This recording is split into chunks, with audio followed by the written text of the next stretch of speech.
Hey guys, tonight we begin with a story that sounds like it was invented by someone who had a little too much time, a little too much imagination, and absolutely zero fact-checking. So go ahead, dim the lights a bit. Maybe get comfortable. This one doesn't rush anywhere. It kind of wanders like a group of exhausted explorers who definitely should have turned back 3 rivers ago. Tonight, we're talking about El Dorado. Not a city. Not exactly. Not at first anyway. Just a guy. Yeah, one man. Covered in gold dust. Taking a swim. And somehow, that very chill, very shiny ritual turned into one of the most expensive wild goose chases in human history. Let's ease into it. So, somewhere in the highlands of what we now call Colombia, there lived a group of people known as the Muisca. They weren't building giant pyramids like the Aztecs, and they weren't stretching their empire across half a continent like the Inca. They were more understated, organized, wealthy, good with trade, and most importantly for our story, very into gold, but not in the way Europeans were. See, for the Muisca, gold wasn't money. It wasn't something you hoarded in vaults or stacked into coins so you could feel important. It was symbolic, spiritual, decorative. A little bit like saying, hey, the sun is important, let's make stuff that shines like it. Which is a lovely, balanced approach. Unfortunately, it's also the exact kind of mindset that gets wildly misunderstood by outsiders who are, let's say, aggressively obsessed with shiny things. Enter the ritual. Whenever a new chief, called a Zipa, took power, they had a ceremony at a lake known today as Lake Guadavita. Picture this slowly. A raft drifts out onto the water. The air is quiet, still. The new ruler stands there completely covered in fine gold dust, head to toe, just absolutely shimmering. And then, as part of the ritual, offerings of gold and emeralds are thrown into the lake. And the man himself? He jumps in, washes it all off, just like that, which honestly is kind of poetic. Also kind of painful if you're the type of person who hates wasting expensive things. Now imagine you're a European explorer hearing this story secondhand. You've crossed an ocean. You're tired. Probably sunburned. Maybe a little delusional.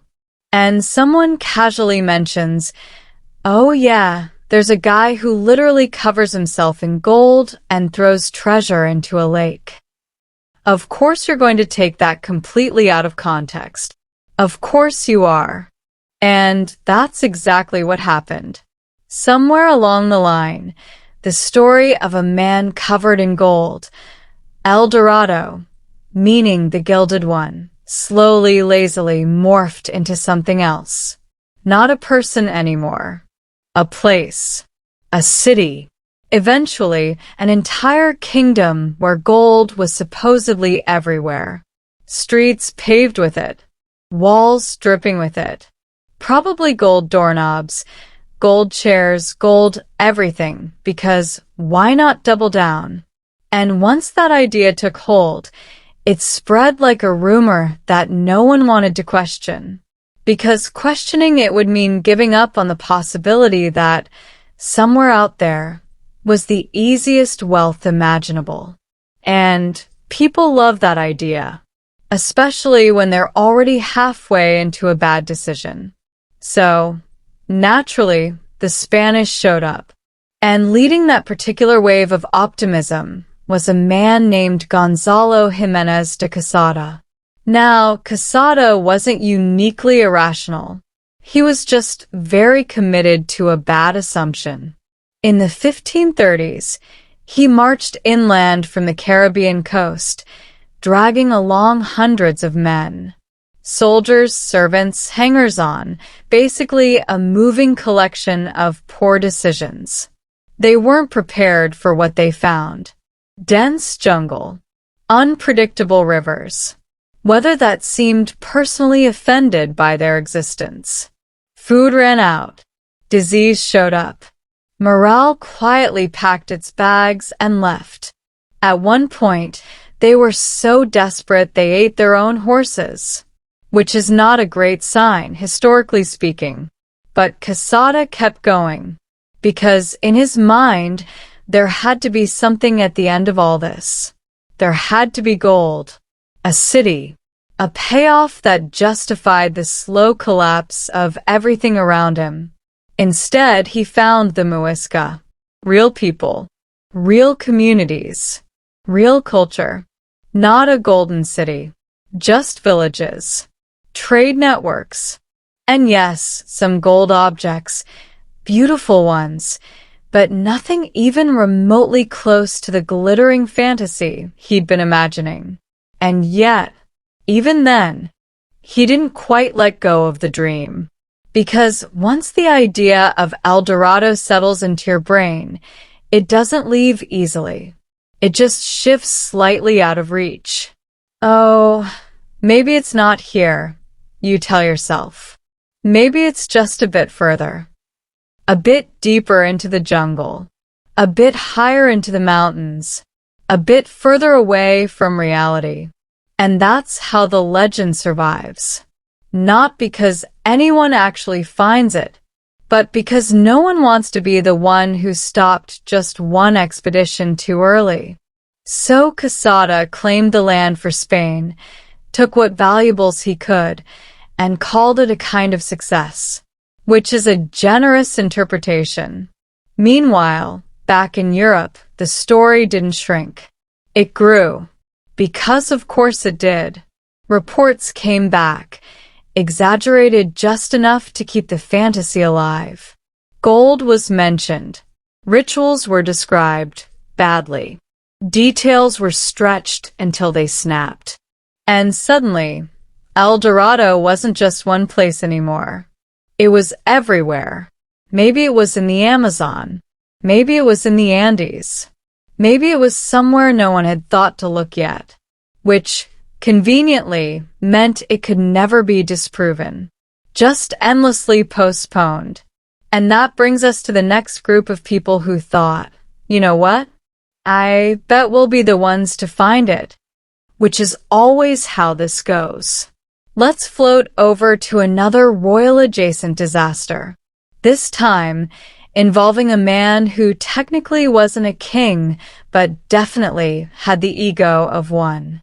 His name was Lope de Aguirre, and he took the El Dorado obsession to a slightly darker, slightly more unhinged place.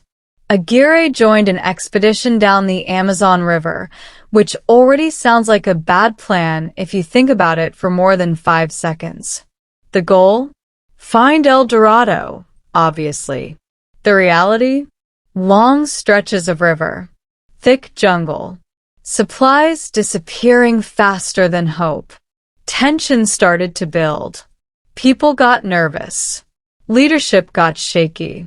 And Aguirre, well, he decided that if things weren't going well, the best possible response was to completely lose control. He led a mutiny, took over the expedition, declared himself, in a very calm and reasonable move, an enemy of Spain. Because when your treasure hunt starts going badly, why not also start a rebellion? Efficiency. He became increasingly paranoid, increasingly unstable. At one point, he even had his own daughter killed, which is a level of escalation that really suggests the original plan had gone off track. All of this over a city that didn't exist. Over a story that had already been misunderstood several times over. And still, even after Aguirre's chaotic unraveling, the legend didn't fade. It just waited. Because somewhere out there, in the collective imagination, El Dorado was still shining. Still just out of reach. Still convincing people that the next journey, the next expedition, the next slightly questionable leader, would finally be the one to find it. And honestly, at this point, you almost have to admire the persistence. Or question it. Gently. Sleepily. Because we're not done yet. Not even close. Alright, let's just ease back into it. Maybe shift your pillows slightly. Let your brain do that slow, floaty thing where facts kind of drift by without asking too much of you. Because tonight's story doesn't rush. It just keeps going. Much like the explorers we're about to follow, who really should have stopped several times, but absolutely did not. So where were we? Right. The legend of El Dorado has now officially spiraled out of control. It's no longer a man, not even a single place. It's somewhere. Vague. Shiny. Deep in a direction that always seems just a little further ahead. And into this beautifully undefined goal steps a man named Francisco de Orellana. Now, Orellana didn't start this journey as the main character. He kind of became one by accident, which, historically, is often how the worst adventures begin. The expedition was originally led by Gonzalo Pizarro. Yes, from that Pizarro family. The same general vibe, the same confidence, the same tendency to assume the world owed them something shiny. Pizarro had a plan. And by plan, I mean he had a strong belief that somewhere east of the Andes, there existed a land overflowing with wealth. Not just gold, but cinnamon, spices, riches, basically a tropical version of everything you could ever want, which is always a red flag. So in 1541, he gathered a massive expedition. Hundreds of soldiers, thousands of indigenous porters, horses, supplies, equipment, an entire moving ecosystem of expectation. And they marched into the jungle. Now, let's just pause gently here. Because if there's one thing history consistently teaches us, it's that marching a large, poorly prepared group into the Amazon rainforest is not ideal. The terrain alone is exhausting. Dense vegetation that doesn't care about your goals. Humidity that makes everything feel slightly damp and deeply uncomfortable. Rivers that look calm until they're very much not. And then there's the food situation, which, as you might expect, quickly becomes a problem. Supplies ran low. Then they ran out. Horses were eaten. Dogs were eaten. At some point, the line between expedition and slow-moving survival crisis became very blurry. And still they kept going. Because turning back would mean admitting that El Dorado might not exist. And apparently, that was harder than starving. Eventually, Pizarro made a decision. He sent Orellana ahead with a small group to find food. Just a quick trip downriver. A simple mission. Go grab some supplies and come right back. You can probably guess how that went. Orellana drifted down the river. And kept drifting. Because the current was strong. Because going back upstream was nearly impossible. Because sometimes momentum just quietly decides your fate for you. And just like that, he was separated from the main expedition. Forever, as it turned out. Now, Orellana had a choice. Try to fight the river and return, likely failing. Or keep going into the unknown. He chose the second option. Of course he did. And in doing so, he became the first European to travel the full length of the Amazon River. Which sounds impressive, and it is, but also deeply accidental. Like discovering something incredible because you simply couldn't turn around. As Orellana and his men drifted further, things didn't exactly improve. Food was still scarce. Encounters with local groups were unpredictable. Tension stayed high. At one point, they reported being attacked by groups that included women warriors, which led them to name the river after the mythical Amazons. Hence the Amazon River. A nice bit of accidental branding. Meanwhile, back with Pizarro, things were going worse. No food. No clear direction. No El Dorado. The grand expedition slowly collapsed under its own weight. Men died. Others deserted. Hope faded in that quiet, tired way where no one says it out loud, but everyone feels it. Eventually, Pizarro gave up and returned to Quito with only a fraction of the people he started with. The massive, ambitious journey, reduced to a cautionary tale.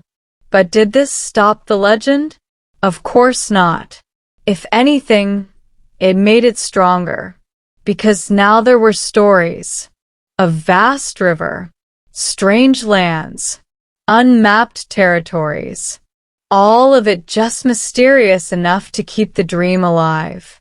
And if El Dorado wasn't found well, that just meant it was still out there, waiting, patiently, for the next person willing to misunderstand everything. Let's gently drift over to another attempt.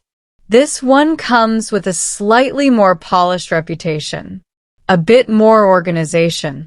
Still doomed, though. Just in a calmer, more expensive way. Enter Sir Walter Raleigh.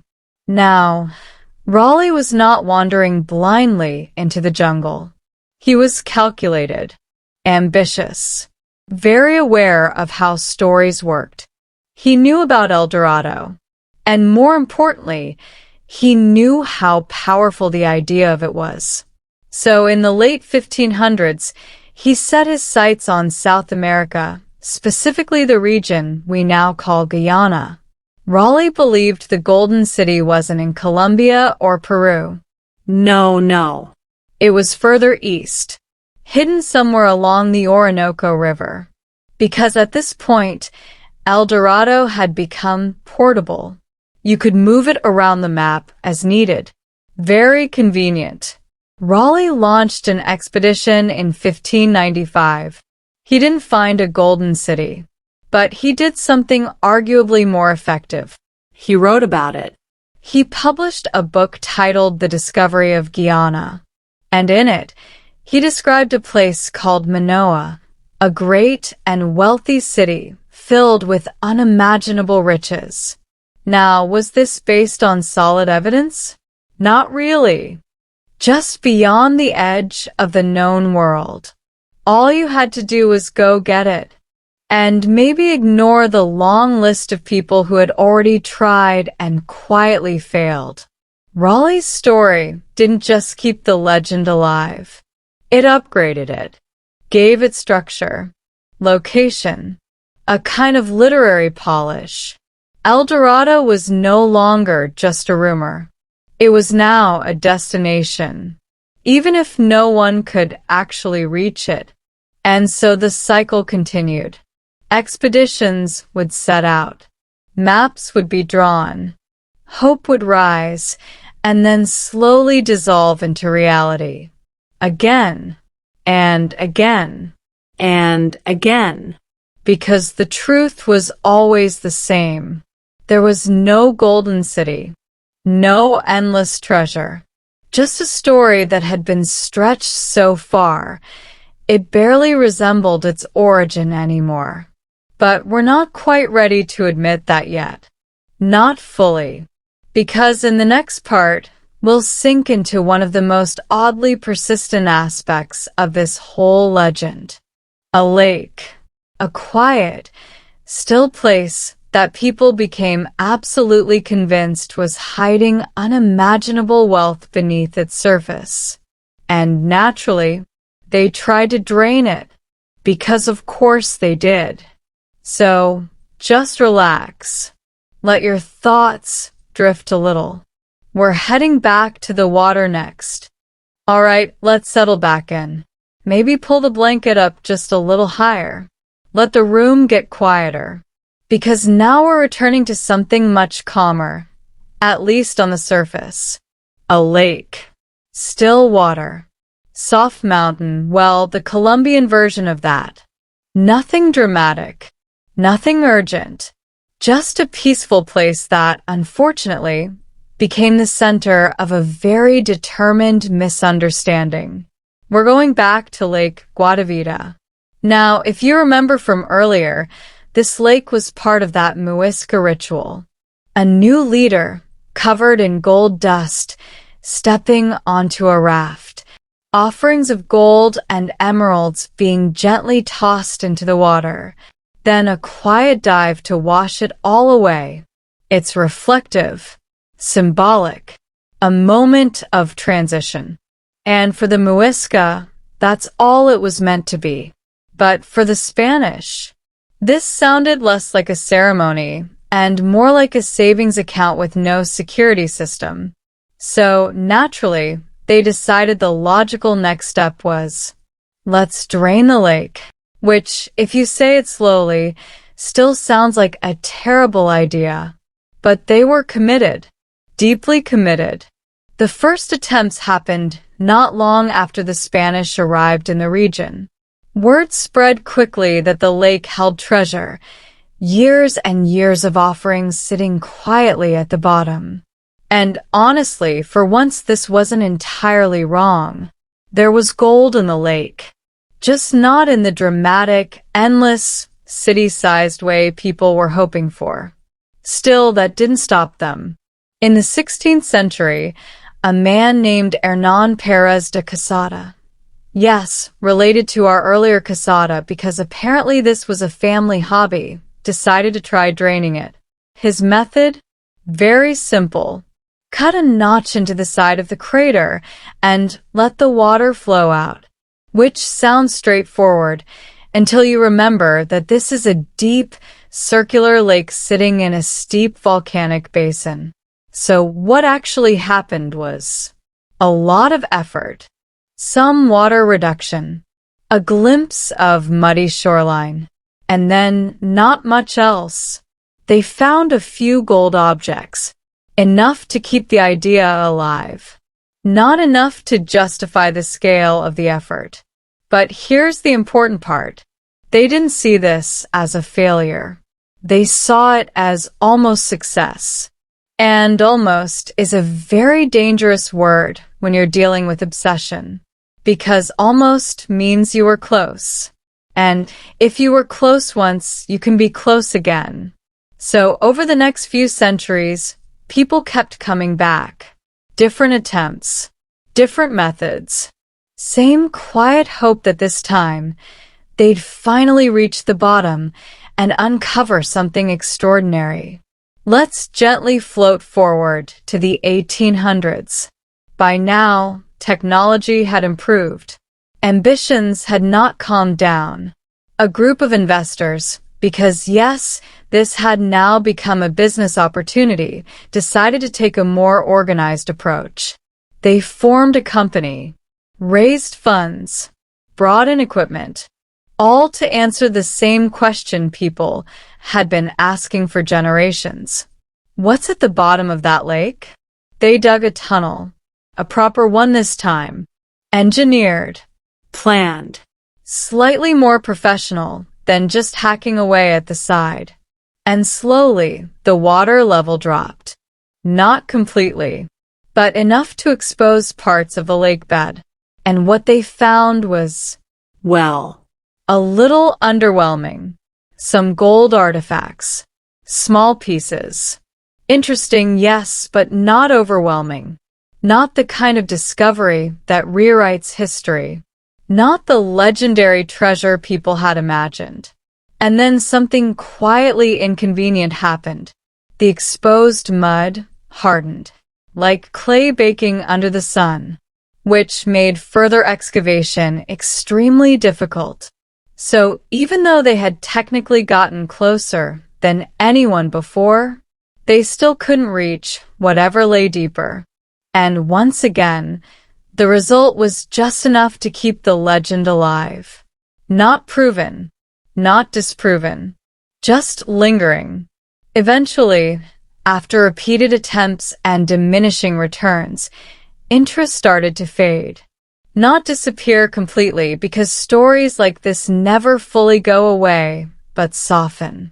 The lake remained quiet, Still. keeping whatever secrets it had left. And over time, people began to look at it differently.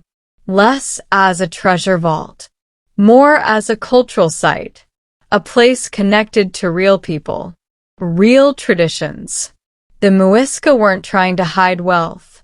They were expressing belief, marking transitions, honoring something larger than themselves. It just got misread, spectacularly misread. And that's kind of the theme of this entire story.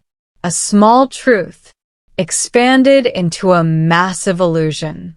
Now let's drift a little further, because even as the lake's mystery slowly settled into something more grounded, the legend of El Dorado didn't disappear.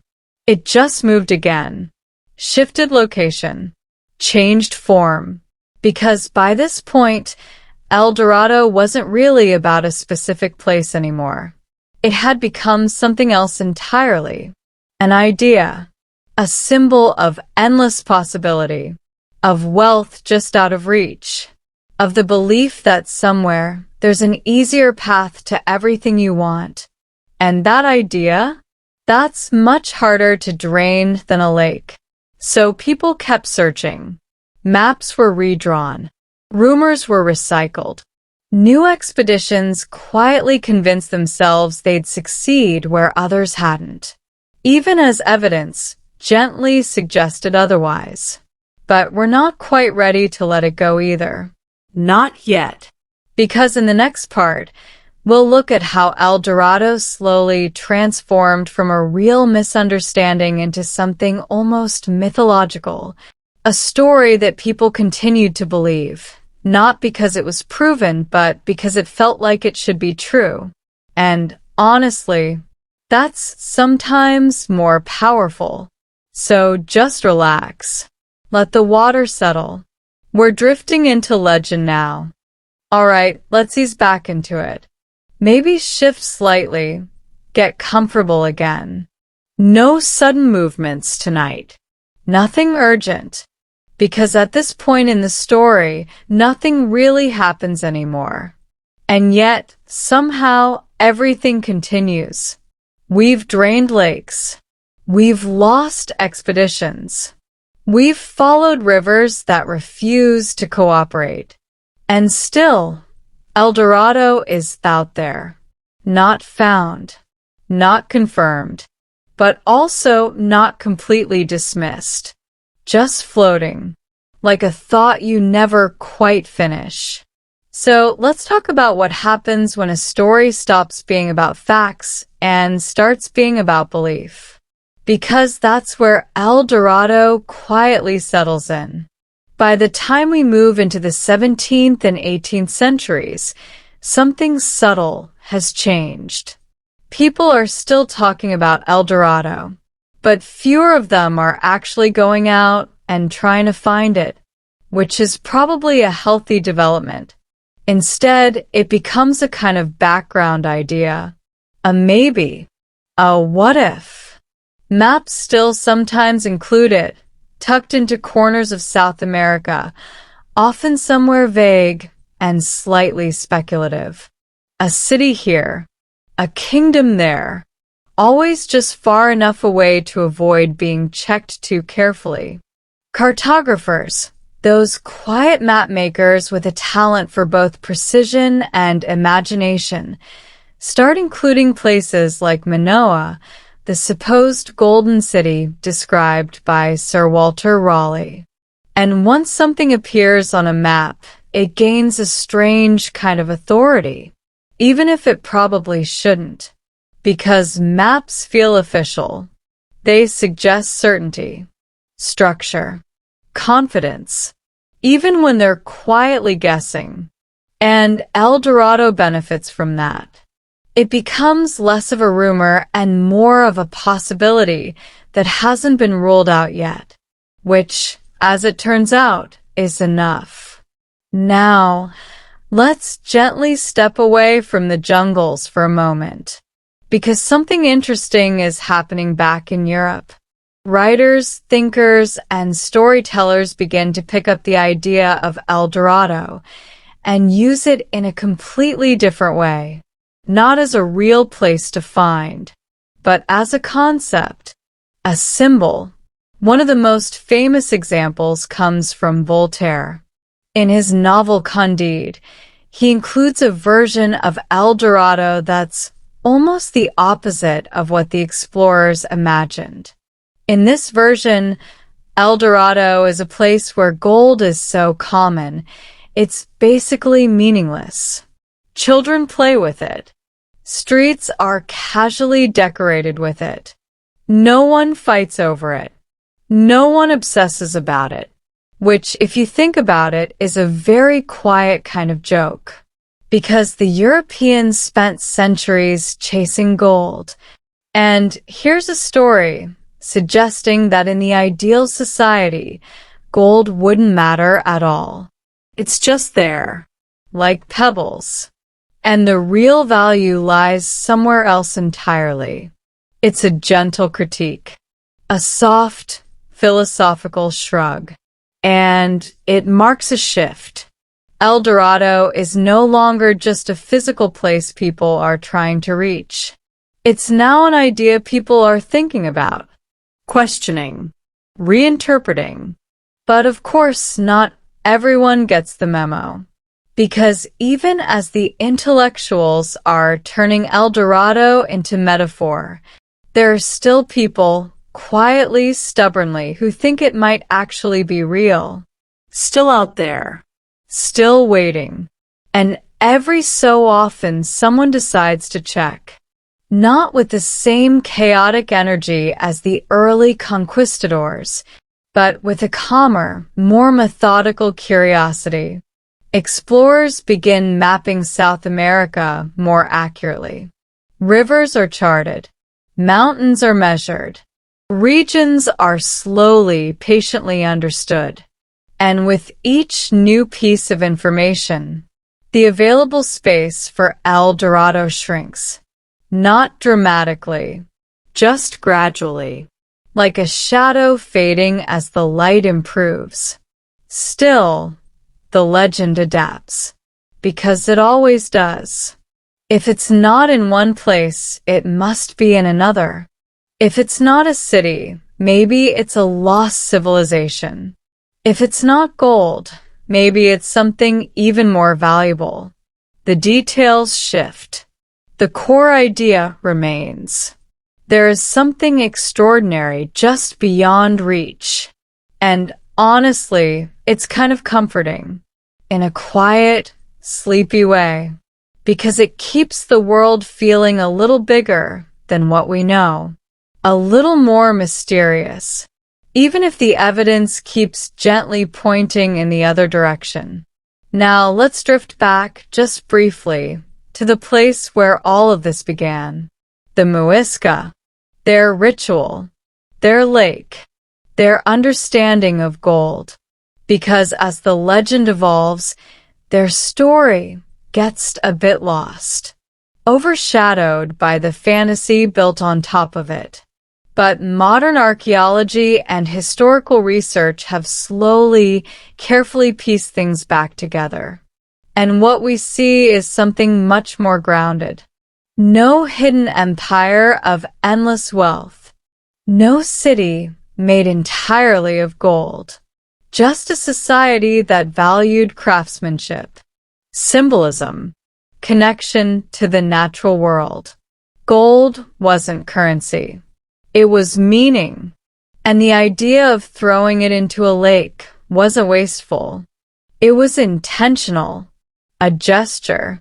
Something you do when the value isn't in keeping the object, but in what it represents. Which is a very different mindset from the people who tried to drain that same lake centuries later.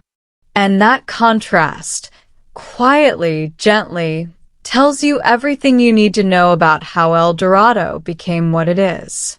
A misunderstanding, repeated, expanded, Polished.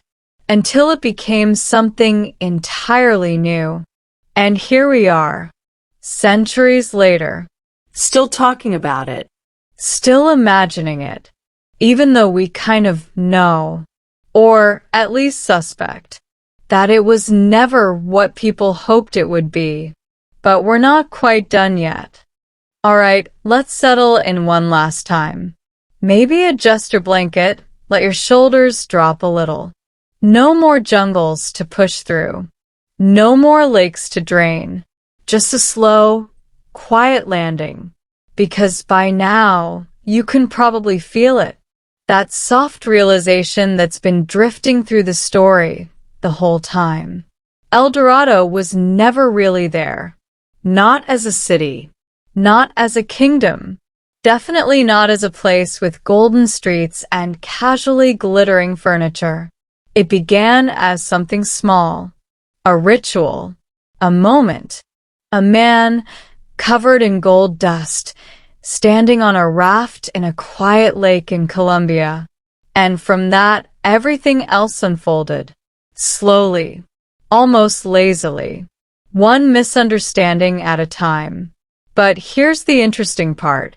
Even when people started to suspect the truth, even when expedition after expedition came back empty, even when maps improved and blank spaces shrank, they didn't stop believing.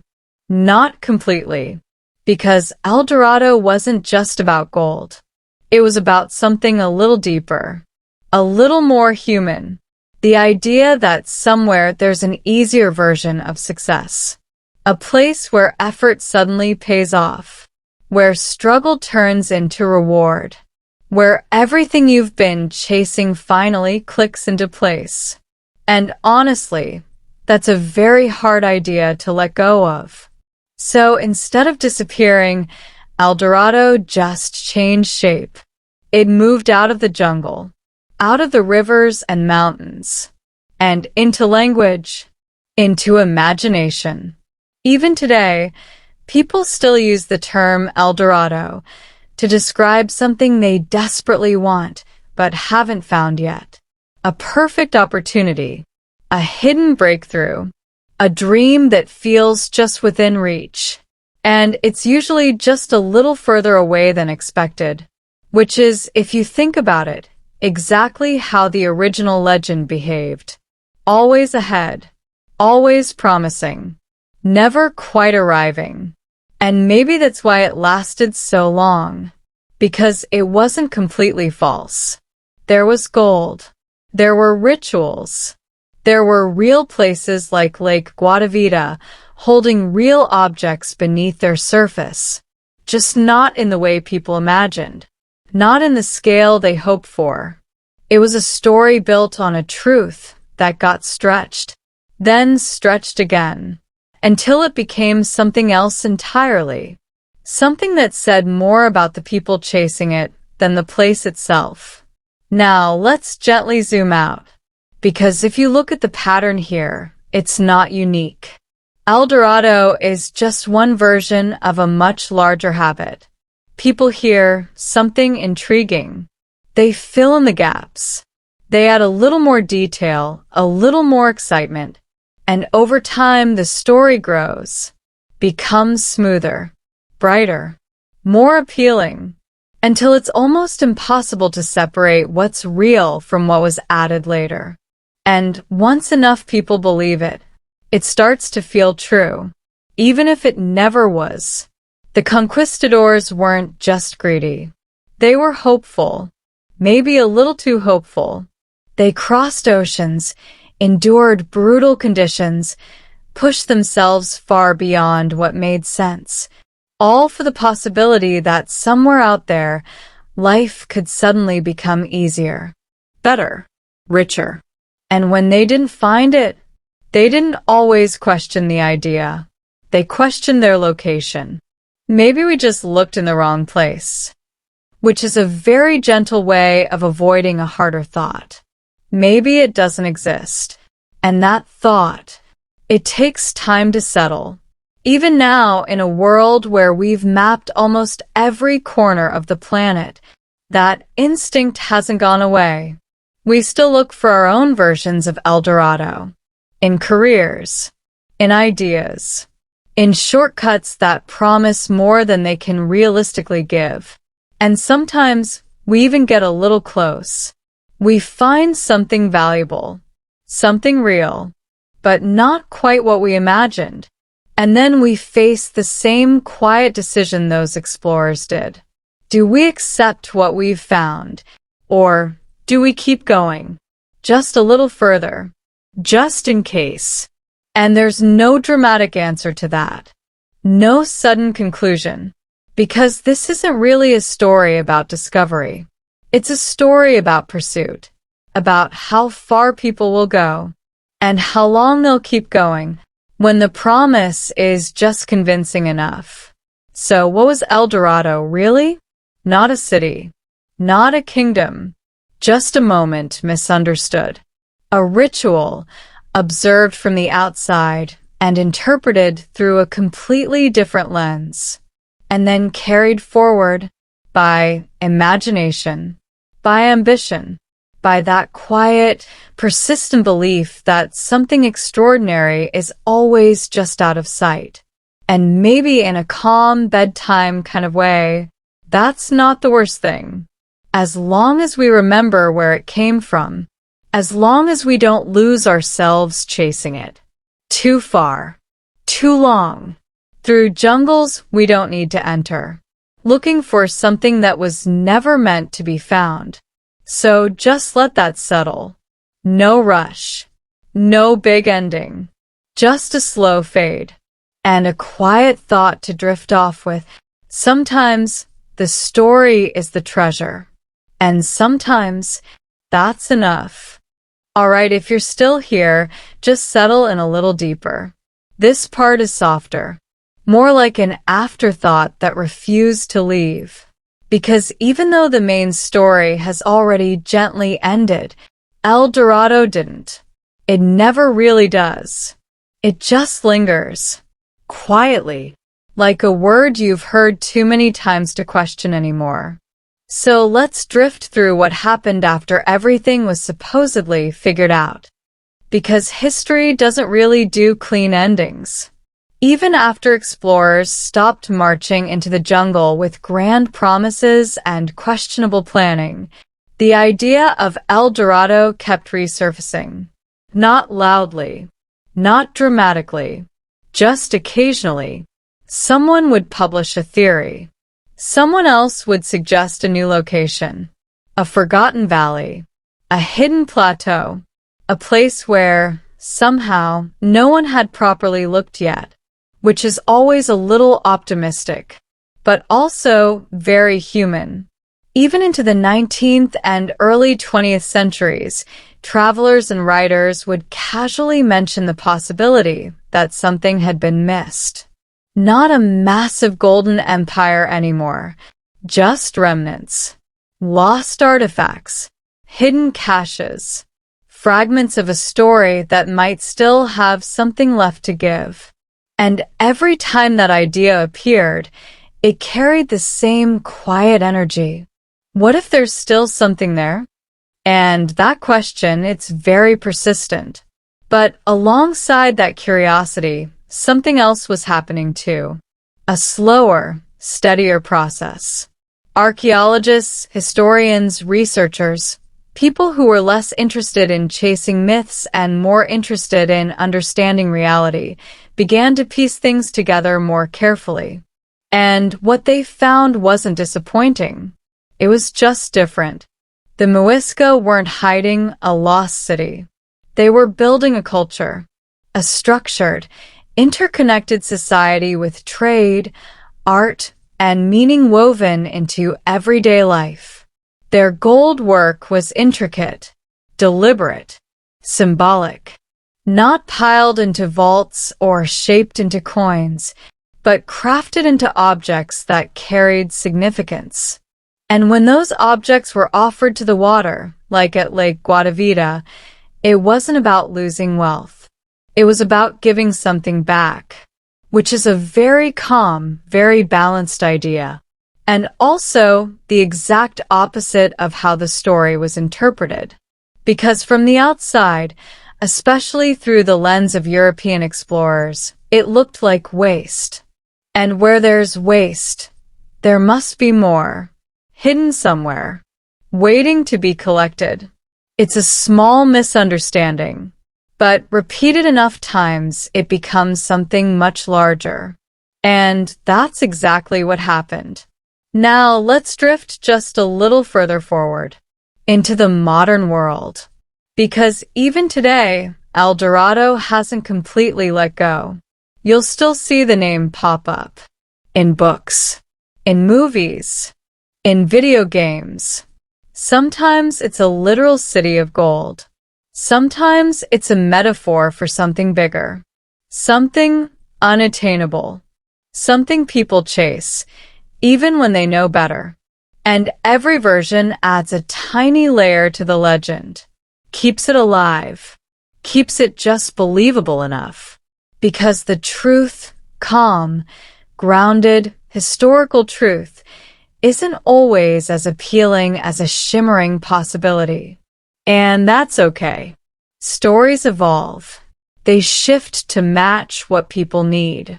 And El Dorado has quietly become one of those stories that adapts. Sometimes it's about greed. Sometimes it's about hope. Sometimes it's just about curiosity, stretched a little too far. Now, let's bring it back one last time. To the beginning. A quiet lake in the mountains of Colombia. A raft. A figure covered in gold dust. No audience. No grand announcement. Just a ritual. A moment that was never meant to travel beyond that place. And yet, It did. it crossed oceans, inspired expeditions, toppled lives, reshaped maps, all from something that, at its core, was simple. And maybe that's the part that lingers the most. Not the imagined cities, not the failed journeys, but the contrast between what was and what people thought it must be, and how quickly that gap can grow. So, as you drift off, there's no big conclusion waiting. No hidden truth that changes everything. Just a quiet understanding. El Dorado wasn't a place you could find. It was a story people kept walking into, again and again, hoping this time it might turn out differently. And maybe in a very soft way, it still does.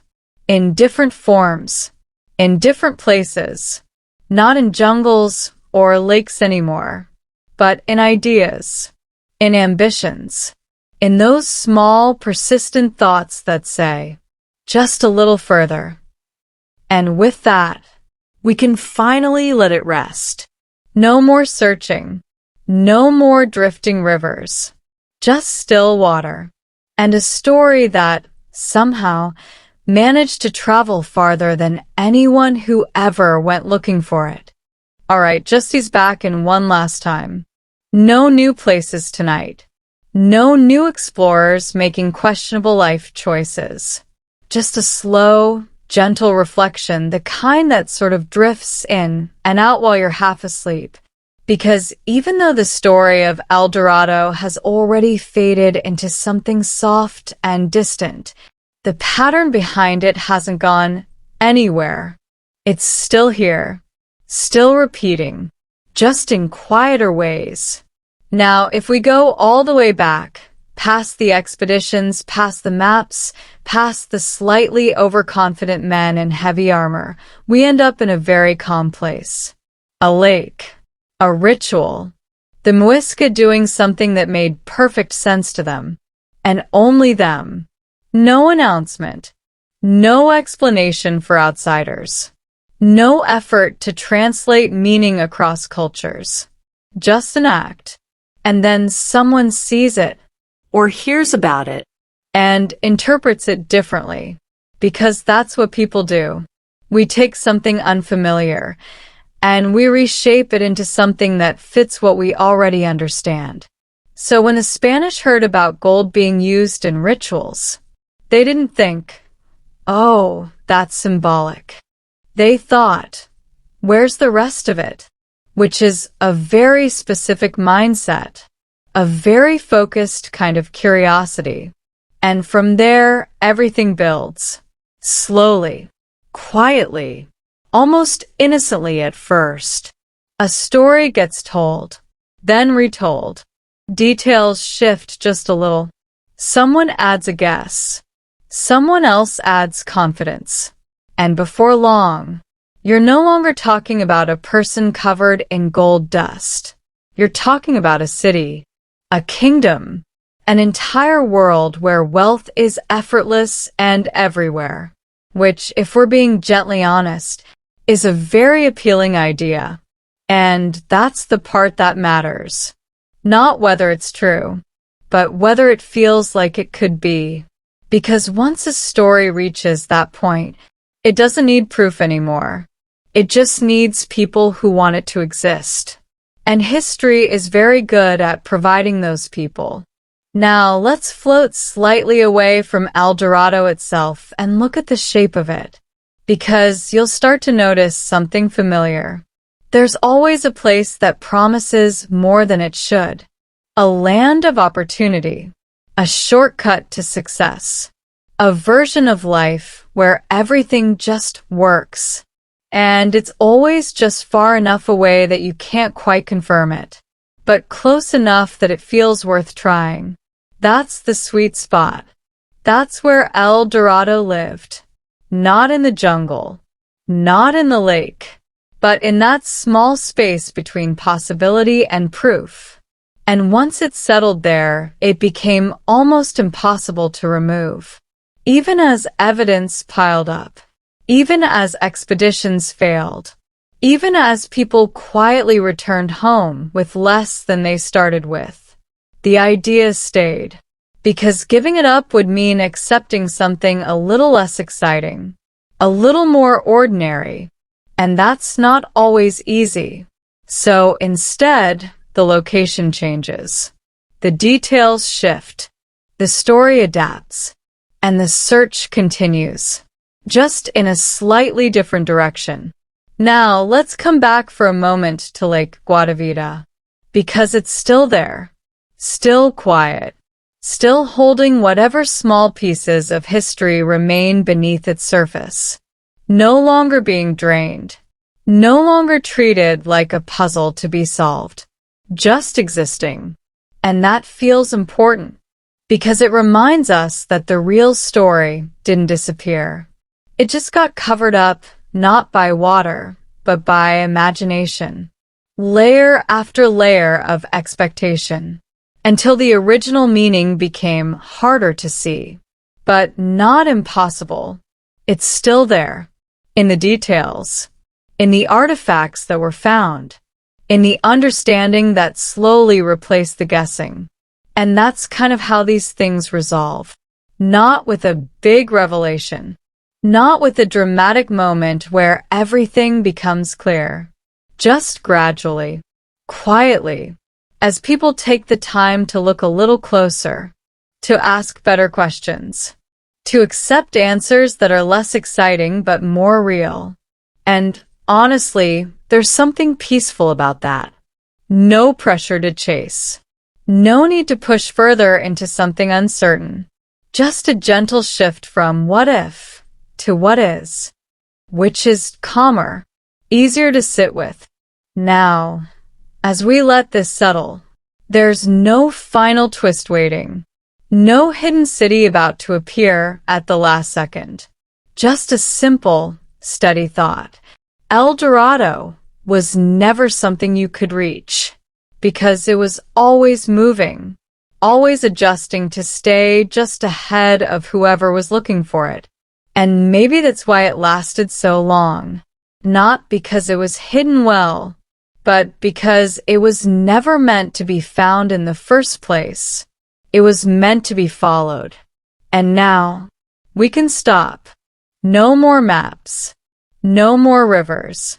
No more, just a little further. Just a quiet pause.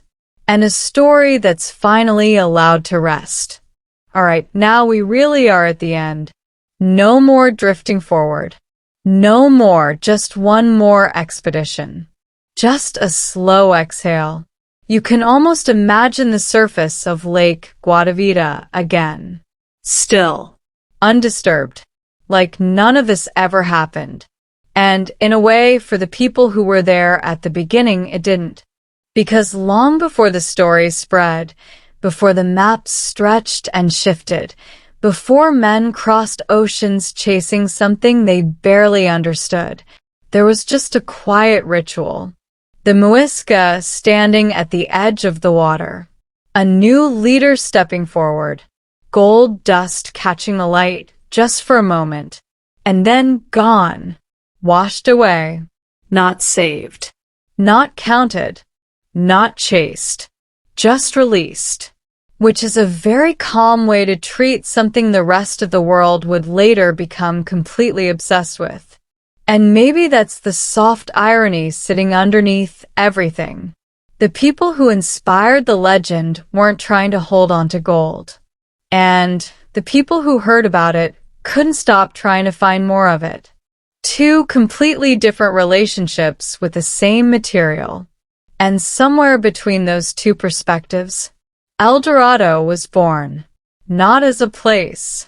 Not even really as a misunderstanding.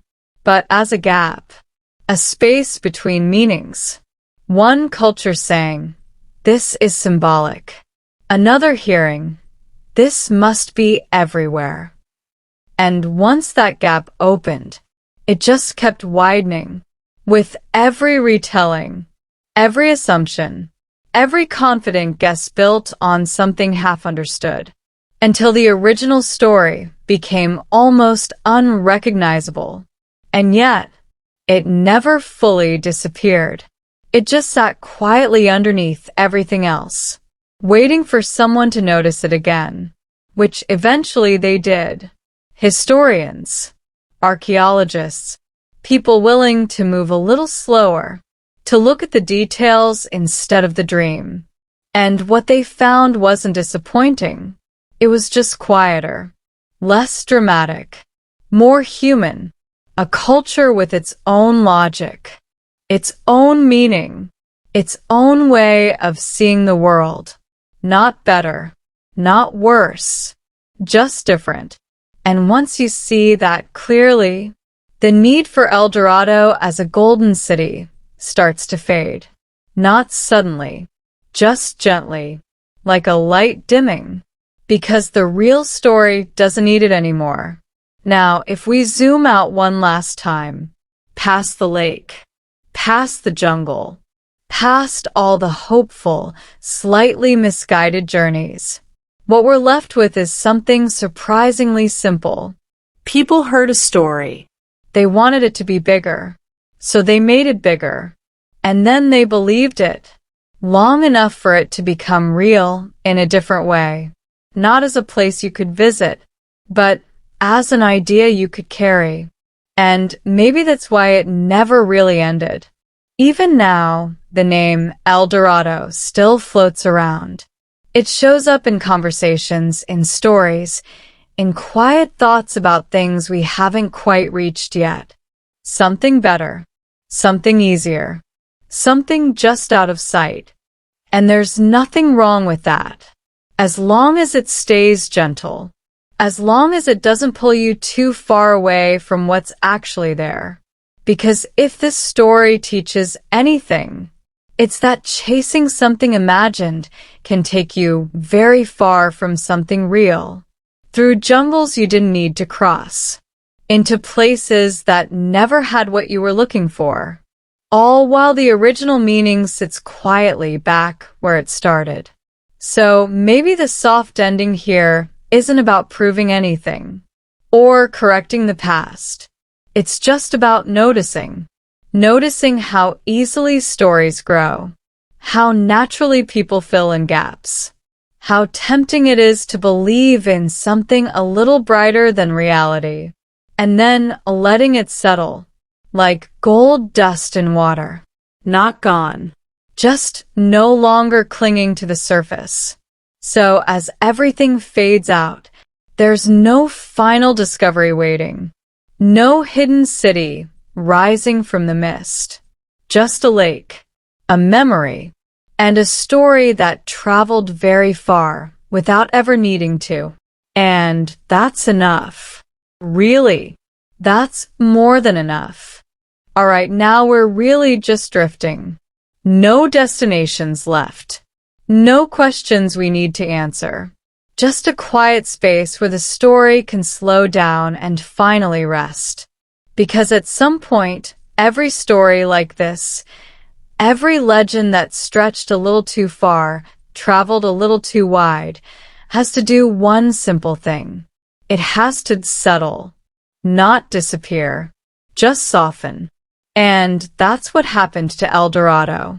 After centuries of being chased, argued over, exaggerated, relocated, and quietly doubted, it stopped being something people ran toward and became something people simply talked about. In calmer tones, with a bit more distance, a little less urgency. No one's packing up supplies anymore. No one's standing at the edge of a jungle thinking, this time for sure.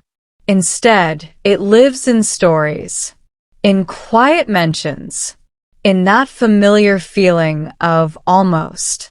And if you listen closely, it doesn't sound like a treasure hunt anymore. It sounds like a memory. Now let's just gently return, one last time, to where everything began. The Muisca.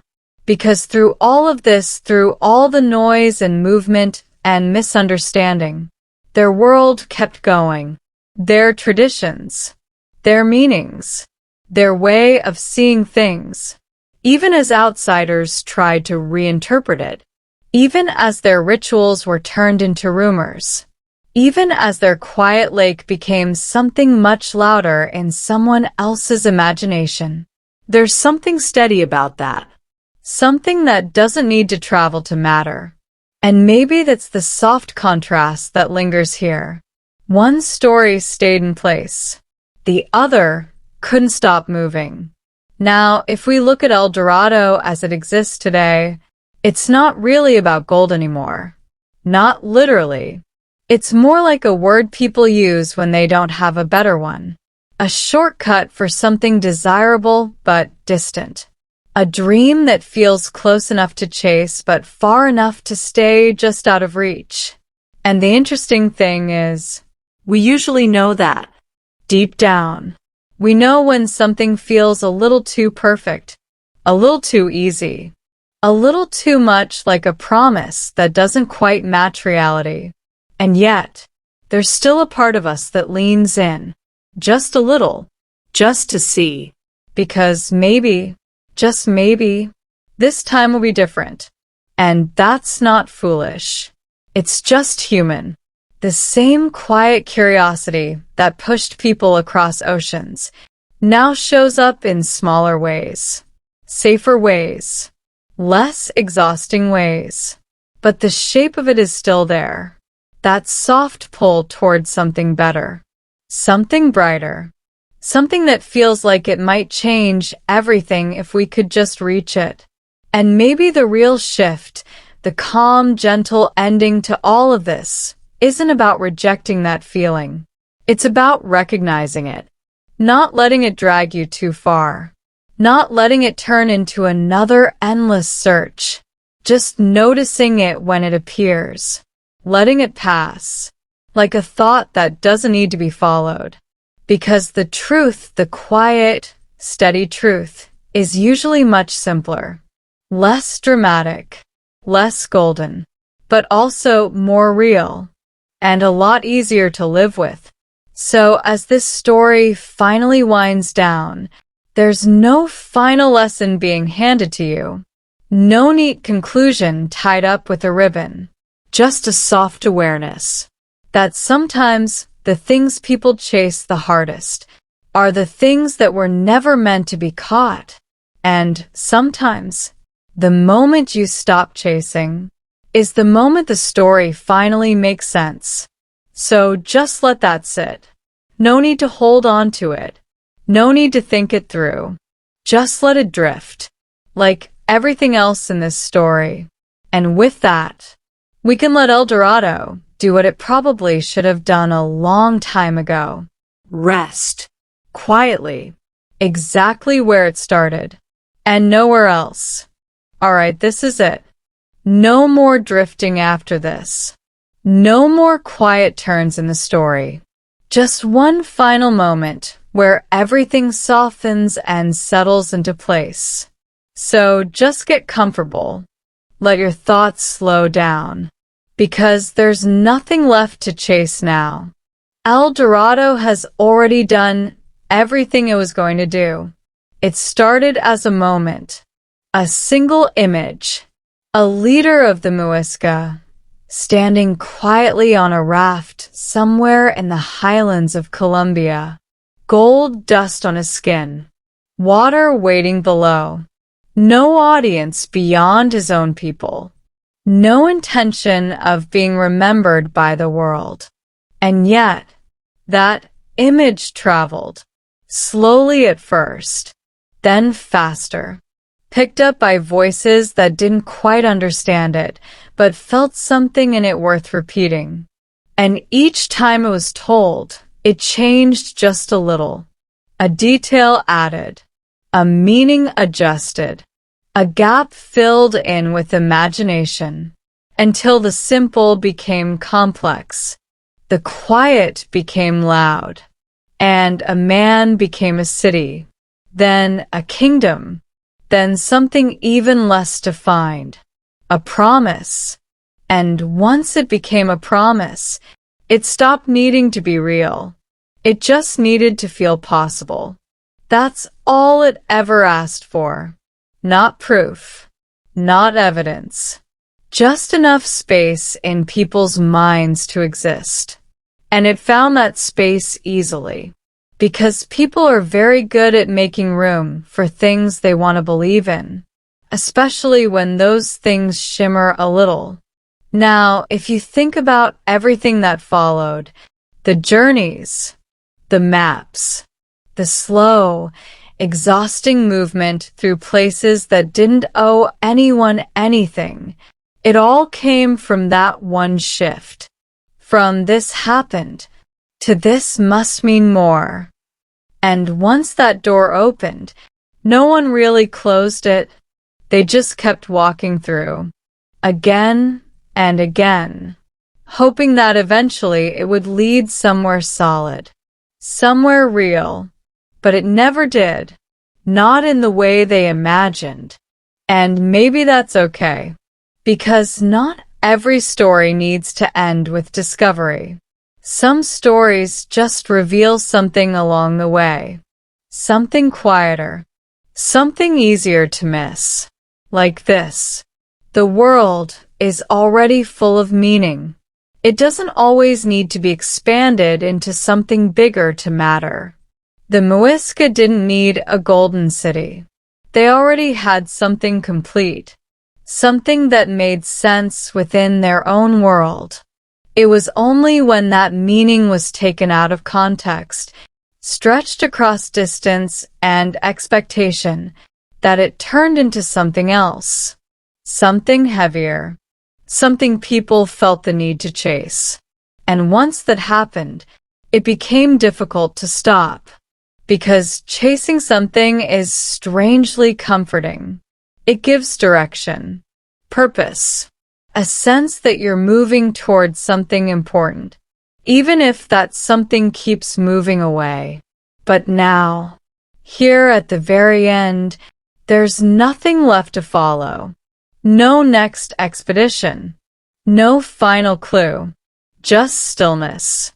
The lake again, Lake Guatavita, quiet as it always was. The gold long settled into the mud. Not lost. Just no longer part of the story people told. And that's where we leave it. No grand discovery rising from the water. No last-minute revelation. Just a soft return to where everything began. A moment. A ritual.